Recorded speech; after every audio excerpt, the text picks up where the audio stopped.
The turnstile beeped red for the seventh time. Gareth stared at his transit pass, then at the machine, then at the growing line of annoyed commuters behind him. His claws trembled slightly as he tried swiping again. Same result. The electronic voice was polite but firm. Passenger size exceeds parameters. Please seek alternative transportation. A Centaurian businessman huffed loudly.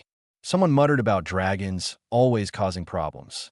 Gareth felt his scales flush with embarrassment. He was blocking the entire left entrance to Central Hypertrain Station, and morning rush hour was in full swing.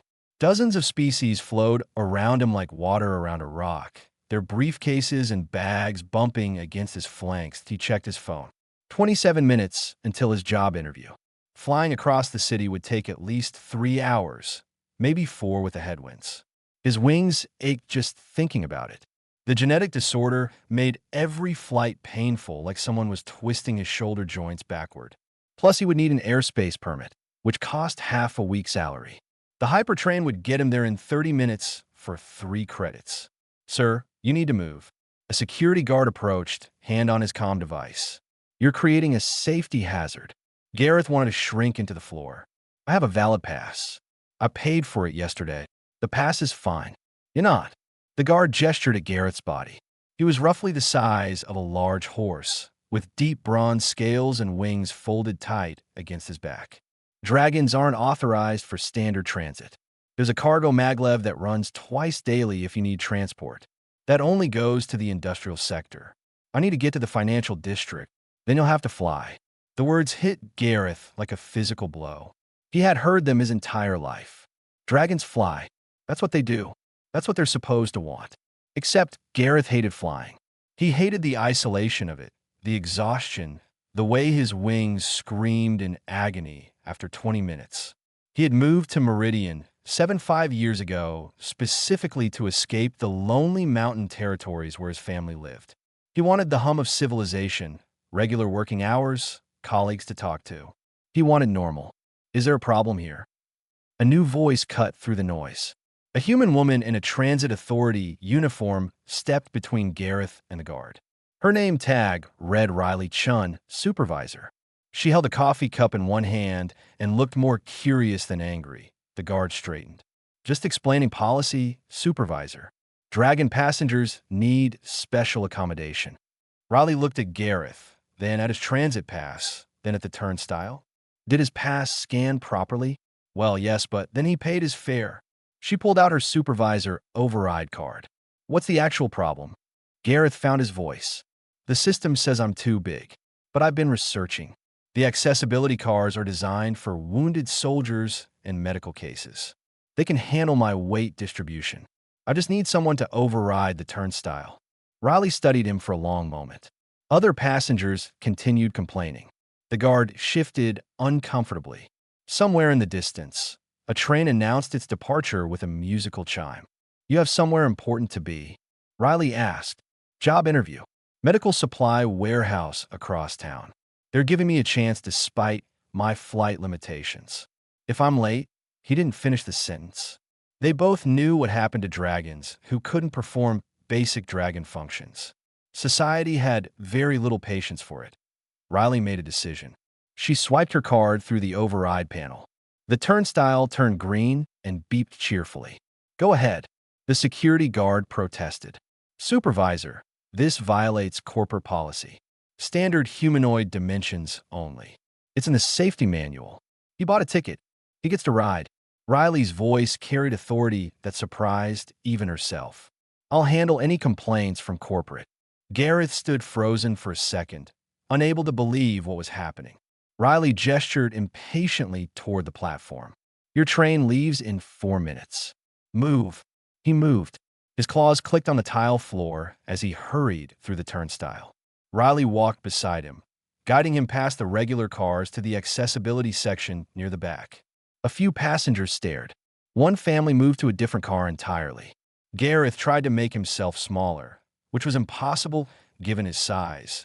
The accessibility car had wider doors and reinforced grab bars. Gareth squeezed inside, careful not to knock anyone with his tail. Riley stood in the doorway as the departure chimes sounded. Thank you. Gareth said quietly. You didn't have to do that. Riley shrugged. My grandfather spent years fighting for wheelchair ramps on every bus back on Earth. He always said infrastructure should serve everyone, not just whoever the designers thought was normal. She paused. Good luck with your interview. The doors closed. The hypertrain accelerated so smoothly that Gareth barely felt it. Through the window, the city blurred into streaks of light and color. Other passengers settled into their morning routines, reading news on datapads or dozing against the windows. Nobody paid attention to the dragon sitting awkwardly in the accessibility section, carefully keeping his tail curled around his feet. For the first time in 5 years, Gareth felt something close to hope. The warehouse job was entry-level, nothing special. Night shifts loading medical supplies onto cargo ships. But it was steady work with regular hours, and now he had a way to get there that wouldn't leave him exhausted and in pain. The train carried him across the city in 28 minutes. He arrived at the warehouse with 6 minutes to spare, scales still warm from squeezing through the tight doors. The interview went well. The hiring manager barely blinked at his species, more interested in whether he could lift heavy boxes and work odd hours. Gareth got the job, and on the ride home, he thought about Riley Chun and her grandfather fighting for wheelchair ramps. He thought about all the other dragons in the city who probably avoided the hypertrain because of the hassle. He thought about that electronic voice saying, please seek alternative transportation, as if flying was always simple, always painless, always the obvious choice. The thought stayed with him long after he reached his small apartment in the Eastern District. It would stay with him through the night shift at the warehouse, through the weeks that followed, through everything that came next. Some dreams start with wanting to soar through the clouds. Gareth's dream started much simpler. He just wanted to ride the train like everyone else. 3 weeks into the warehouse job, Gareth encountered his first real problem. The night shift ended at 6 in the morning, right when the hypertrain system switched to rush hour pricing. His employee discount card didn't work on the premium routes, and the local trains added an extra 40 minutes to his commute. He could afford it, barely, but it meant less sleep and arriving home just as his neighbors were leaving for work. The real issue came on a Tuesday. Gareth swiped his card at the turnstile and got the familiar red beep. He tried again. Same result. A human woman behind him cleared her throat impatiently. System malfunction, he muttered, moving to the next turnstile. Red beep. Third turnstile. Red beep. A different security guard appeared, younger than the one from weeks ago. Sir, your pass has been flagged. You'll need to purchase a new one at the ticket office. Garrett's stomach sank. Flagged for what? Unauthorized usage of accessibility services. The guard read from his datapad without making eye contact. Corporate detected irregular boarding patterns. Your account is suspended pending review. The line behind Gareth grew longer. Someone called out, asking what the holdup was. His claws scraped nervously against the tile floor. I was told I could use the accessibility car. A supervisor approved it, not according to our records. You'll need to file an appeal. Takes about 6 weeks. 6 weeks. Gareth felt something crack inside his chest. 6 weeks of flying to work, of showing up exhausted and in pain, of probably losing the job he had worked so hard to get. His wings twitched involuntarily, a stress response he couldn't control. Move aside, please. The guard was polite but firm. You're blocking traffic. Gareth moved aside. He stood against the wall and watched other passengers flow through the turnstiles like it was the easiest thing in the world. A tiny alien species he didn't recognize zipped through without the system even blinking. A massive Centaurian had to duck but passed without issue. The machines weren't programmed to stop anyone except him. His phone buzzed. Text from his supervisor at the warehouse. Running late? Shipment needs to go out by 8 a.m. Garrett stared at the message. He could call in sick, but he had already used 2 sick days this month for wing pain. He could try to fly, but the morning winds were brutal and he would never make it in time. He could take a taxi, but that would cost more than he earned in a day. Gareth, he turned. Riley Chun stood a few feet away, her supervisor uniform crisp despite the early hour. She carried a tablet instead of coffee this time. I thought that was you. What's wrong? The whole story spilled out. The flagged account, the 6-week appeal process, the job he was about to lose. Riley's expression grew darker with each detail. Wait here. She marched to the security station and had a heated conversation with someone behind the glass. Gareth couldn't hear the words, but he saw her tablet screen flashing with what looked like system logs. The conversation lasted 5 minutes. Riley's gestures became sharper, more emphatic. She returned looking grim. They implemented a new algorithm 2 days ago. It automatically flags any passenger using accessibility services for more than 3 trips per week who doesn't have documented medical need on file. I do have medical need. My wings, I know, but their system only recognizes certain approved conditions. Dragon wing disorders aren't on the list. Riley pulled up something on her tablet. Here's the thing. The algorithm was designed by the same people who wrote the original size restriction. They never considered that some dragons might actually need ground transportation. Gareth felt his tail curl tight against his legs. So that's it? I just go back to flying? Riley looked at him for a long moment. Then she did something unexpected. She pulled out her personal comm device and started recording. State your full name and employment status for the record. Gareth blinked. What? Humor me. We're building a case. Something in her tone made him comply.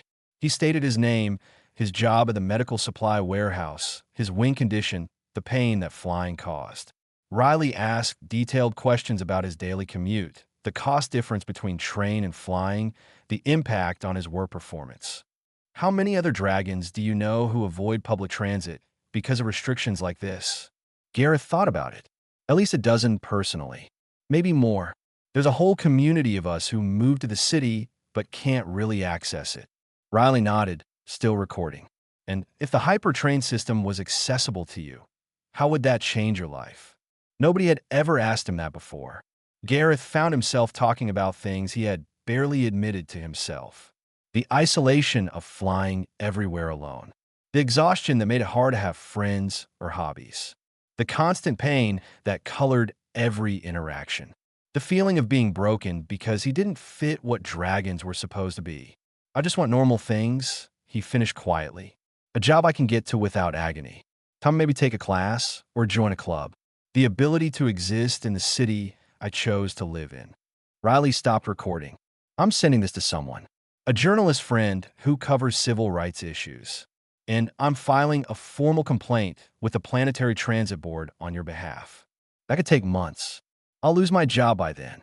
Not if I temporarily reinstate your access under supervisor emergency authority. Riley was already typing on her tablet. It's technically only supposed to be used for natural disasters and medical emergencies, but I'm classifying this as a medical emergency. Your wing condition plus risk of job loss equals qualifying event. Garrett's heart raced. Won't you get in trouble? Probably. Riley hit send. But my grandfather didn't fight for accessible buses by following rules that were designed to exclude people. Sometimes you have to make noise. The tablet beeped. Garrett's transit pass reactivated with a green checkmark. You have 30 days of emergency access. That gives us a month to make this permanent. Riley met his eyes. I can't promise we'll win. Corporate is powerful and they hate bad publicity. But I can promise you won't fight this alone. Gareth made it to work with 15 minutes to spare. The shipment went out on time. His supervisor never knew how close it had been. That night, lying in his small apartment, Gareth received a message from an unknown number. It was Riley's journalist friend, asking if she could interview him about accessibility barriers for non-standard species. He hesitated only a moment before saying yes. The fight was just beginning. The article went viral within 6 hours. Dragon denied basic transit rights. How corporate policy excludes non-standard species appeared on every major news feed across Meridian 7. The journalist had interviewed not just Gareth, but 17 other dragons who faced similar barriers. She had also dug up the original safety regulations and discovered something damning. They were written by a committee that included 0 dragons and had never actually tested whether dragons could safely use the trains that Garrett's phone exploded with messages. Supportive ones from strangers saying they had shared similar experiences. Angry ones from traditional dragons accusing him of betraying his heritage. interview requests from a dozen media outlets, and one message that made his blood run cold. A formal notice from his employer requesting a meeting about his public activism creating workplace disruption. Riley called him that evening. Don't panic. They can't legally fire you for speaking about discrimination. But we need to be smart about this. I'm not an activist, Gareth said quietly. I just wanted to go to work. That's exactly why this matters. You're not asking for special treatment. You're asking to be treated like everyone else. 2 days later, the Transit Authority CEO issued a public statement. Gareth watched it on the news feed with a growing sense of dread. The CEO, a polished centurion in expensive business attire, stood before a backdrop of sleek trains and smiling passengers. We hear the concerns raised by certain members of the Dragon community. Safety and inclusion are core values of our organization. That's why we're pleased to announce a new specialized Dragon shuttle service, featuring reinforced floors and expanded doorways, running daily between major districts. Fare will be set at a modest premium to cover the enhanced infrastructure. Riley's voice came through the phone seconds after the announcement ended. 20 credits per ride, twice what everyone else pays. And it only runs once per day at noon, which helps exactly nobody who works normal hours. Gareth had stopped listening. The CEO's words echoed in his head, certain members of the Dragon community, as if wanting basic transportation was some fringe position. As if he was the problem. His 30-day emergency access was down to 19 days. The workplace meeting turned out to be worse than expected. His supervisor, a kind enough person under normal circumstances, looked uncomfortable as she explained that several clients had expressed concerns about the company being associated with controversial political issues. We support your right to speak out, she said carefully. But we need you to understand that continued media attention could impact our contracts. Translation: shut up or we'll find a reason to let you go. Gareth said nothing. He returned to loading cargo crates with mechanical precision, avoiding eye contact with co-workers who now whispered when he passed. That weekend, Riley invited him to a meeting. She had rented a small community space in the transit district and sent invitations to everyone affected by accessibility barriers. Gareth almost didn't go. The last thing he wanted was more attention. But something made him show up anyway. The room held about 30 people. Dragons, yes, but also other species he hadn't expected. A veteran Centaurian in a mobility chair who had been denied access to certain train cars because they lacked proper ramps. A family of small aquatic beings whose environmental suits didn't fit through standard turnstiles. A tall crystalline species that had to crouch painfully in regular cars. Riley stood at the front with a human man Gareth didn't recognize. Everyone, this is Paolo. He's an engineer who specializes in universal design. He has something to show us. Paolo pulled up holographic blueprints of a train car. I've been studying the existing infrastructure. The modifications needed aren't complicated. Adjustable floor panels here for weight distribution. Reinforced grab bars that retract when not needed. Doorways that expand on demand. Simple stuff, really. How much, someone asked. 12,000 credits per car. Less than the CEO probably spent on that press conference backdrop. A murmur ran through the room. 12,000 credits was significant, but not impossible. The Transit Authority's annual budget ran into the billions. The technology already exists, Paolo continued. We use it on medical transport ships. It's tested, proven, and safe. The only reason it's not on public trains is because nobody bothered to implement it. Riley took over. The Planetary Transit Board is holding a public hearing in 3 weeks. They're required to by law whenever there's a formal discrimination complaint. We need testimonies. We need evidence. We need to show this isn't about one dragon wanting special treatment. It's about systemic exclusion of multiple species. Gareth found himself volunteering to testify before he could think it through. So did 7 others. The next 2 weeks blurred together. Gareth worked his night shifts, slept poorly, and spent his free time helping Riley and Paolo document exactly how the current system failed. They collected data, measured train specifications, interviewed affected passengers. Paolo created cost breakdowns and safety analyses. Riley coordinated with the journalist to keep the story in the public without letting it become sensationalized. Corporate fought back. They released their own studies claiming the modifications would cost millions and create safety risks. They found 3 dragons willing to go on record, saying they preferred flying and didn't see the need for ground transit. They suggested that Gareth and the others were trying to erase dragon culture. That one stung. Garrett's own family sent him a terse message saying he was embarrassing them. His younger sister called him a traitor. A popular dragon influencer made a video mocking city dragons who forgot how to fly. Riley found him sitting alone in the community space 2 days before the hearing, staring at his phone. "Second thoughts?" she asked gently. "My family thinks I'm ashamed of being a dragon. The company is looking for reasons to fire me. Corporate has unlimited lawyers and money." Garrett's voice cracked. "What if we lose?" "Then we lose." Riley sat beside him. "But here's what I know about humans. We spent centuries building stairs everywhere and telling people in wheelchairs to figure it out. We built cities for cars and called everyone without cars lazy. We made the same mistakes over and over."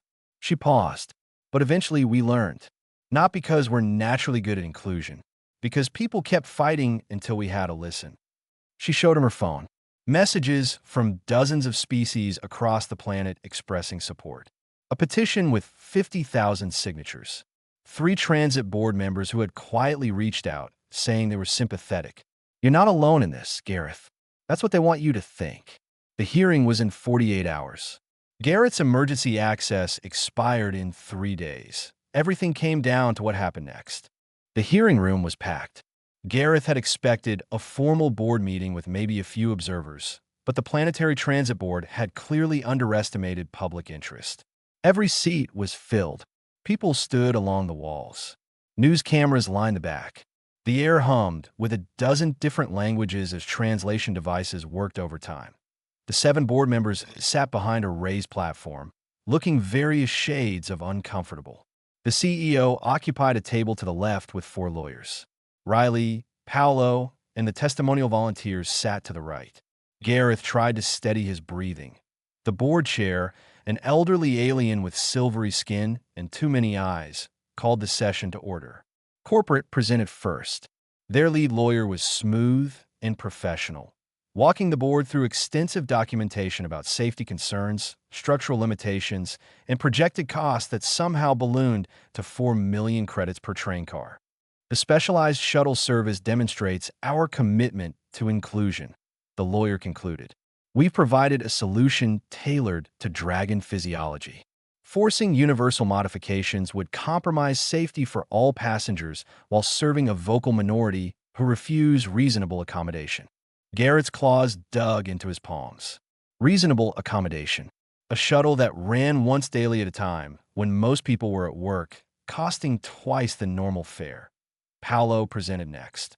He was nervous, his hands shaking slightly as he pulled up his engineering diagrams, but his data was rock solid. He walked through each modification, showing comparative costs from other transit systems that had implemented similar changes. He presented safety testing from medical transport ships using identical technology. "The current system isn't unsafe because it can't accommodate dragons," Paolo said. "It's unsafe because it was designed without considering dragons at all.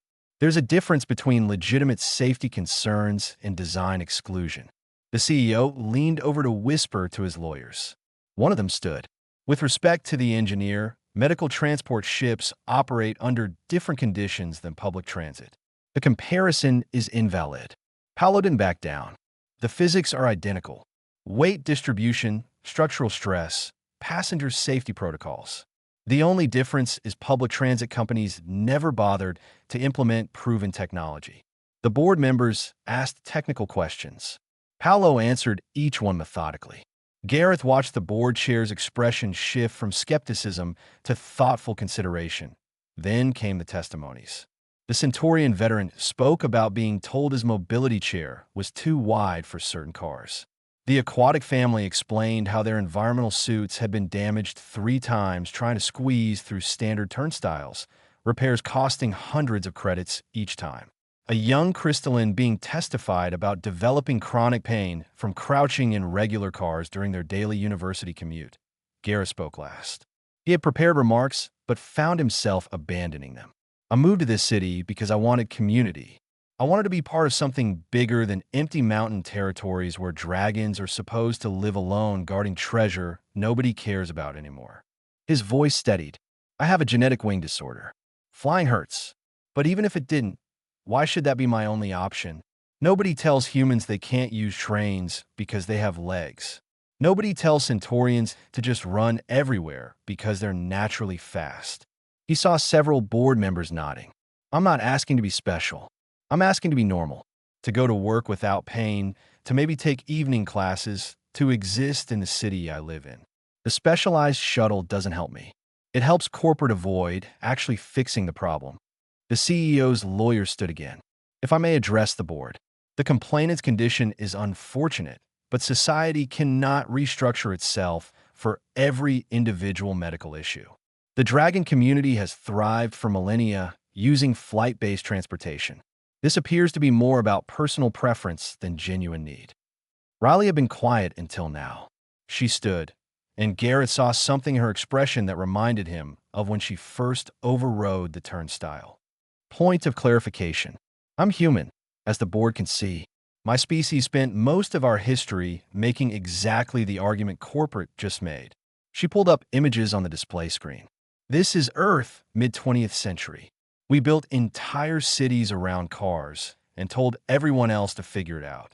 We put stairs everywhere and called wheelchair users burdens. We designed schools for able-bodied children and segregated everyone else. More images appeared. Protests, legal battles, slowly changing infrastructure. We learned, eventually, not because we're morally superior, but because people kept fighting. They proved that accessible design isn't about special treatment. It's about recognizing that human variation is normal, not exceptional. Riley's voice grew stronger. Meridian, 7 has an opportunity to skip centuries of mistakes. You can learn from Earth's failures instead of repeating them. The CEO stood personally this time. With respect, comparing historical human civil rights movements to transit accommodations is excessive. We're talking about convenience, not fundamental rights. Transportation is a fundamental right when it determines whether you can work, access education, or participate in society, Riley shot back. Ask any human who lived before accessible buses existed. The board chair called for order. We appreciate all perspectives. However, we must also consider practical constraints. The proposed modifications represent significant expenditure. One of the board members, who had been quiet until now, spoke up. I have a question for corporate. What percentage of our budget went to the new advertising campaign launched last month?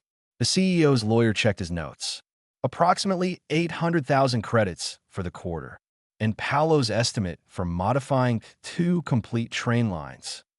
Paolo's video, 600,000 credits total, including installation and testing.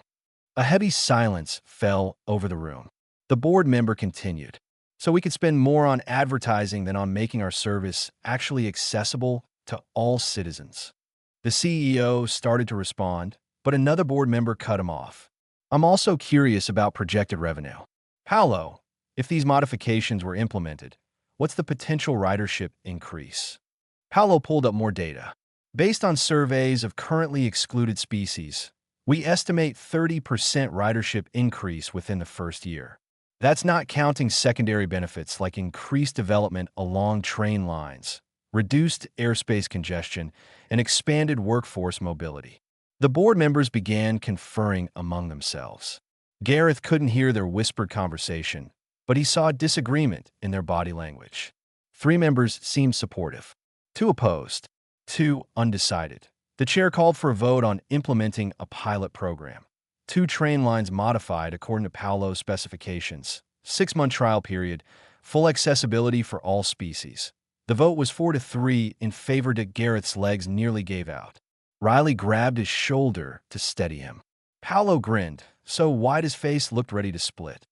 The CEO's expression was pure ice. 6 months after the pilot program launched, Garrett stood in the accessibility car of the Blue Line during evening rush hour and marveled at how ordinary it felt.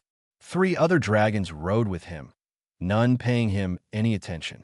A centaurian in a mobility chair occupied the space near the door. 2 small aquatic beings in environmental suits chatted by the window. Everyone just going about their lives. The modifications had exceeded every projection. Ridership on the 2 pilot lines increased 43%. 0 safety incidents. Customer satisfaction scores jumped 20 points. Even the financial numbers looked good. Increased ridership more than offset the modification costs. Corporate had fought the expansion to other lines anyway, but public pressure eventually forced their hand. Within 4 months, 8 of 12 major train lines received full accessibility updates. The remaining 4 were scheduled for next quarter. That Garrett's life had transformed in ways he hadn't anticipated. The warehouse promoted him to shift supervisor after he started arriving consistently on time and well-rested. He enrolled in evening classes at the community college, studying logistics management. He made friends among his classmates, grabbing dinner before class without worrying about flight exhaustion. But the changes went beyond him personally. Other cities on Meridian, 7 started reaching out to Paolo for consultation. 3 nearby planets sent delegations to study the transit system. Galactic news networks featured the story as an example of progressive infrastructure policy. Riley received a job offer from the Galactic Accessibility Alliance, a nonprofit that consulted with governments on inclusive design. She sat across from Gareth at a small cafe near the transit hub, looking conflicted. "It's everything I've worked toward," she said. "Chance to help dozens of worlds avoid the mistakes we made. Better pay, more impact, travel to interesting places." "But," Gareth prompted, "but I'd be leaving right when the work here is getting good. For lines still need modifications. We haven't addressed the shuttle bus system yet. And there's pushback from traditional dragons that's getting uglier." That last part was true. A group calling themselves Dragon Heritage Preservation had started a campaign against what they called forced assimilation. They vandalized several trains with anti-integration graffiti. A few city-dwelling dragons received threatening messages. Garrett's apartment building had "Traitor" spray-painted on his door twice. "Take the job," Garrett said firmly. "You helped me see that my problem wasn't just personal. It was systemic. Now you can help other species see the same thing." Riley smiled. "When did you get so wise?" "I ride the train with a lot of interesting people now. You learn things when you're not flying alone all the time." She took the position. Her replacement as transit supervisor was less enthusiastic about accessibility issues, but the systems were in place now. Policy had changed. It was harder to go backward. Gareth found himself becoming an unofficial spokesperson for urban dragons. Young dragons moving to the city contacted him for advice. He started a support network, helping newcomers navigate systems that still had gaps but were improving. His evening classes led to connections with urban planning students who wanted to study mixed species infrastructure. One evening, a young dragon named Petra approached him after a community meeting. She was barely out of adolescence, scales still bright with youth patterns. "My family disowned me for moving here," she said quietly. "They said I was betraying our nature. That dragons who can't or won't fly are broken." Gareth understood that pain intimately. "What do you think?" "I think I'm tired of being alone in a cave, pretending I don't want friends and regular meals and a job that doesn't involve guarding rocks." She laughed bitterly. "But sometimes I wonder if they're right. If there's something wrong with me." "There's nothing wrong with wanting community. That's not a human thing or a Centaurian thing. It's a living creature thing." Gareth gestured at the meeting room around them, filled with dozens of species talking and laughing. "Our ancestors chose isolation because it was safe, not because it was better. We're choosing differently. That's not betrayal. It's evolution." Petra joined his support network. So did 16 other young dragons over the next month. The backlash continued, though. A prominent dragon philosopher published an essay arguing that easy transportation was making dragons soft and dependent. A news commentator suggested that accommodating disability was weakening dragon genetics. Several traditional territory leaders issued a joint statement condemning city life as contrary to dragon nature. Gareth tried not to let it bother him. But late at night, riding the train home from class, he sometimes felt the weight of it. The constant justification of his existence. The need to prove he wasn't broken, wasn't betraying anyone, wasn't asking for too much. Riley called him during one of these moments. She was on a planet called Telos 9, helping their government redesign a transit system that had excluded their entire aquatic population. Guess what I found in their planning documents, she said. The exact same arguments corporate used against you. Aquatic beings should use water transport. They're naturally suited for it. Accommodating them on land transit is excessive. What did you tell them? I showed them footage of Meridian 7's accessible trains. Explained how ridership increased, how the economy improved, how it turns out designing for everyone actually helps everyone. She paused, and I told them about a dragon who just wanted to go to work without pain. How that one simple request changed an entire planet's approach to infrastructure. Gareth felt something loosen in his chest. Did it work?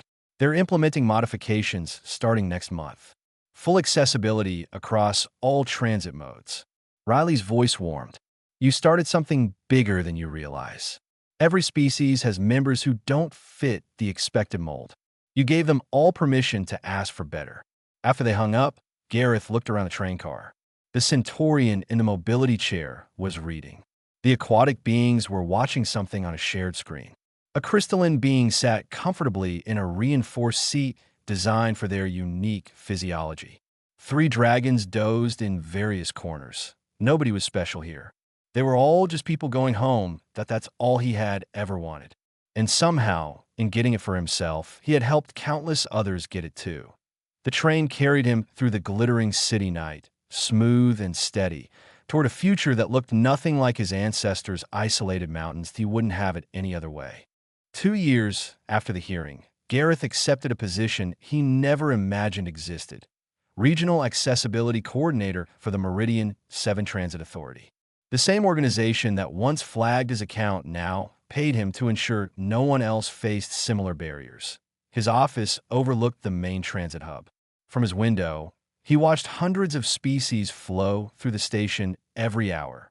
Dragons were common now, unremarkable. The sight still amazed him sometimes. The job involved reviewing proposed infrastructure projects, consulting with engineering teams, and testifying before planning committees.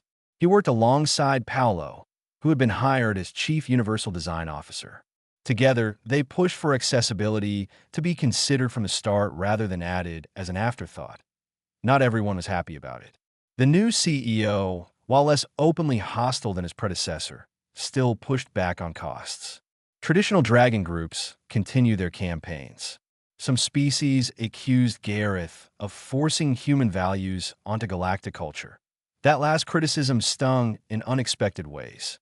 Was he just copying human solutions? Had Riley's influence made him lose sight of dragon identity? He was wrestling with these thoughts when a message arrived from Riley. She was on her 14th planet now, helping a species called the Vex redesign their entire transportation network. She sent him a video call request. "You look tired," she observed when his face appeared on screen. "Reading too many opinion pieces about how I'm destroying dragon culture by making trains accessible." Riley laughed, but not unkindly. "Let me tell you something about human culture. We fought for centuries about what counts as natural. Whether women should work outside homes. Whether people of different races should use the same facilities. Whether disabled people deserve accommodation or just pity." She leaned closer to the camera. Every single time, the people defending tradition claimed change would destroy culture. And every single time, culture adapted just fine. But what if they're right? What if easy transportation does change what it means to be a dragon? Good. Let it change. Riley's tone sharpened. Culture that requires suffering to maintain isn't worth preserving. You know what real dragon culture is? The community networks you built. The mentorship programs for young dragons. The way you've created space for dragons to choose their own paths instead of following ancient scripts. Gareth considered this. His support network now included 47 dragons of various ages and backgrounds. Some flew regularly and loved it. Others, like him, preferred ground transportation. Most fell somewhere in between. They all supported each other's choices. "I have something to show you," Riley continued. She shared her screen. Remember how Telos 9 implemented those modifications I consulted on? Look at their economic reports from the last year. The numbers were staggering. Transit ridership up 60%. New businesses opening along train routes. Unemployment down across previously excluded populations. The aquatic citizens who had been effectively barred from land-based jobs now comprised 12% of the city workforce. It's happening everywhere I go, Riley said. Once people see it's possible, they wonder why they waited so long. Your story is in case studies at urban planning schools across the galaxy now. After the call ended, Gareth received a visitor. A young dragon named Nyx, barely 20, nervous and eager in the way of newcomers. I saw your interview on Galactic Net, Nyx said, about designing cities for everyone. I'm studying architecture at the university. I want to help build places that don't exclude people. Gareth invited him to sit.